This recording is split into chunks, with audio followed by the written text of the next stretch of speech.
독창적인 나만의 것? 그런 것도 예술이 될 수 있을 거라고 생각해요. 제가 생각하는 예술은 뭐냐면요, 오래 가는 게 예술인 것 같아요. 뭐 유명한 화가의 작품이나 건축물이나 보면 결국에 그 예술이라고 얘기하는 거는 오래 살아남았으니까 예술이 되는 것 같아요. 그리고 뭐 고전이나 책들이나 영화도 마찬가지고 음악도 마찬가지고 그것도 오래 살아남았기 때문에 예술이 된 건 아닌가라는 생각도 드는 것 같아요. 그러면서 생각하는 게 우리의 투자도 생각해봐요. 우리는 빨리 해가지고 빨리 팔자가 아니잖아. 네. 우리는 어떻게 하면 오래 갖고 갈 수 있을까를 고민하는 사람이야. 네. 그러면 우리가 결국에 예술가 아닌가.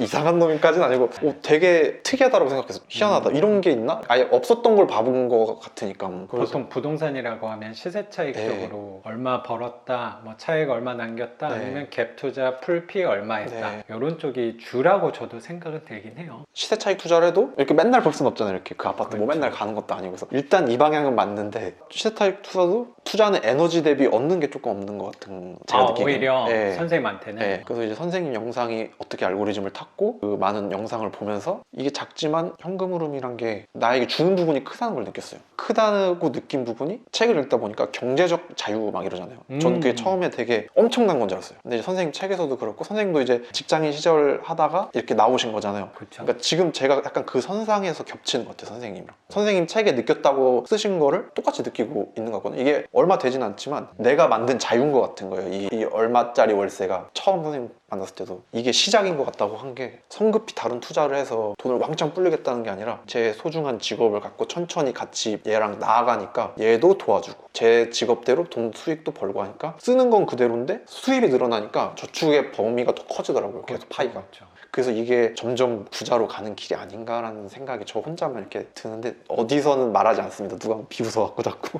그렇죠. 야, 그거 해가지고 뭐 20, 30 남는 거. 맨날 그 곰팡이 누수 닦으러 가면서 뭐 그게 부자냐? 나는 그 이미지가 분명히 있다고 생각하는데 선생님이 생각했을 때는 어떤 부동산보다 훌륭한 부자로 향할 수 있는 도구가 이 빌라 월세 투자라고 생각이 좀 드네요. 선생님 말씀에 저도 좀 공감이 되는 게 크기는 당연히 초반에는 월급이 크겠지만 그런 느낌이 좀 있었던 것 같아요. 뭔가 의존적인 수입이구나 라는 생각이 내가 좋아하는 일이지만 누군가를 통해서 받는다는 생각이 드니까 자꾸 선생님이 약간 진급에서 한 번은 밀려났다라고 했는데 나는 열심히 했는데 성과를 내가 생각하는 기준에서 정당치 않은 방법으로 약간은 뺏긴다는 생각도 드니까 저는 억울한 부분도 생길 수 있다고 생각이 들어요. 어쩌면 시세 차익 투자랑 성향이 나는 비슷하다고 생각하는 게 시세 차익 투자는 내가 한 부분도 되게 중요하다고 생각하는데 외부에 의해서 제약을 받는 경우가 많이 생기는 것 같아요. 특히 어느 정도 꾸며놓고 내놨을 때 시장의 상황 분위기가 저는 되게 중요한 것 같은데 선생님이 내놨을 때 아마 경기가 되게 안 좋았을 때란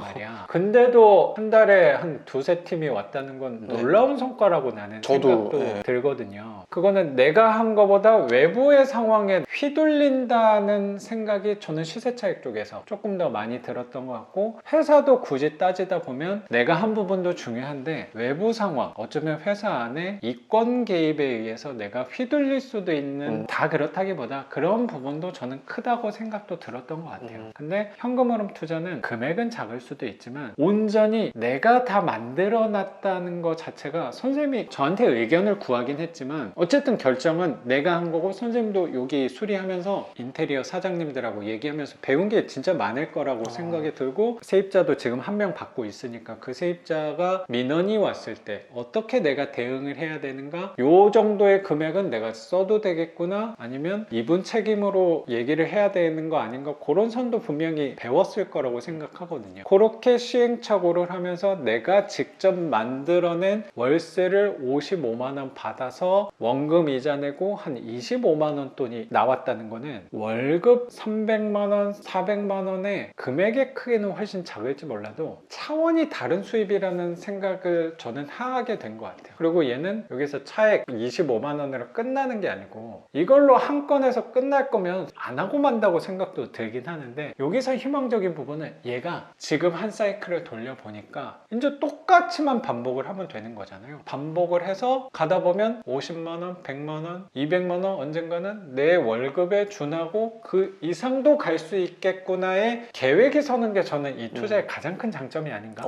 맞아요. 정확히. 라고 예. 생각이 고맙습니다. 진짜. 이건 월급이랑 차원이 다른 수입이라고 생각하는 게 누군가에 의존하지 않고 내가 직접 손수 한 땀 한 땀 만들어낸 예술작품이라는 생각이 드는 거예요. 네. 이 예술에 대해서 생각을 되게 많이 해봤거든요. 저는 일반 인문계 고등학교 나와서 공대, 대학교 관련 건설업에 있다가 이쪽 분야에서 유튜버, 투자자 이렇게 살아왔는데, 내가 지금까지 과거에 경험했던 부분이랑 예술은 거리는 굉장히 있다고 생각이 드는 거야. 근데 나는 내가 예술을 한다는 생각을 되게 많이 하거든요. 네. 예술하고 평범한 것과의 차이는 무엇일까를 고민을 좀 해봤어요. 그럼 예술은 과연 무엇인가 라고 생각을 했을 때, 예술은 뭐라고 생각해요?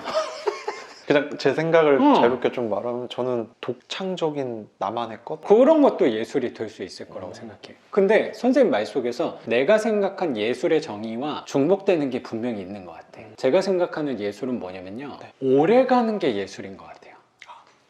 뭐 유명한 화가의 작품이나 건축물이나 보면 결국에 그 예술이라고 얘기하는 거는 오래 살아남았으니까 예술이 되는 것 같아요. 그리고 뭐 고전이나 책들이나 영화도 마찬가지고 음악도 마찬가지고 그것도 오래 살아남았기 때문에 예술이 된 건 아닌가라는 생각도 드는 것 같아요. 그러면서 생각하는 게, 우리의 투자도 생각해봐요. 우리는 빨리 해가지고 빨리 팔자가 아니잖아. 네. 우리는 어떻게 하면 오래 갖고 갈 수 있을까를 고민하는 사람이야. 네. 그러면 우리가 결국에 예술가 아닌가 라는 생각에 나는 도달하게 된 것 같아요. 그러면 결국에 우리가 예술가 아닌가 이렇게 또 껴맞춰 보는 재미도 있지 않을까. 네. 그래서 이거는 진짜 선생님이 만든 예술 작품이라고 나는 생각해요. 선생님도 오래 갖고 갈 고민을 했으니까 그 아닐까. 네. 저도 선생님 수업을 잘 들었다고 생각하는데 그렇습니다. 뭔가 제가 갖고 있는 믿음에 대한 확신이 생겼을 때는 저는 투자라는 게 단순하게 돈을 불린다고 생각하지 않거든요. 그건 무슨 의미예요? 주식 같은 거를 가지고 있어도 이렇게 떨어지면은 조바심이 생기잖아요. 그렇지, 불안하지. 기분이 안 좋고. 그리고 저는 다른 주식에 믿음 가지신 분들이 있으시니까 이 주식은 오를 거라고 생각하시는 분들은 오래 가지고 계시는 경우도 있긴 하잖아요. 그렇지. 전 안 해봐서 여긴 잘 모르겠는데 있어요. 많아. 떨어졌어도 오를 거야 생각하시는 분들 나도 많이 봤죠.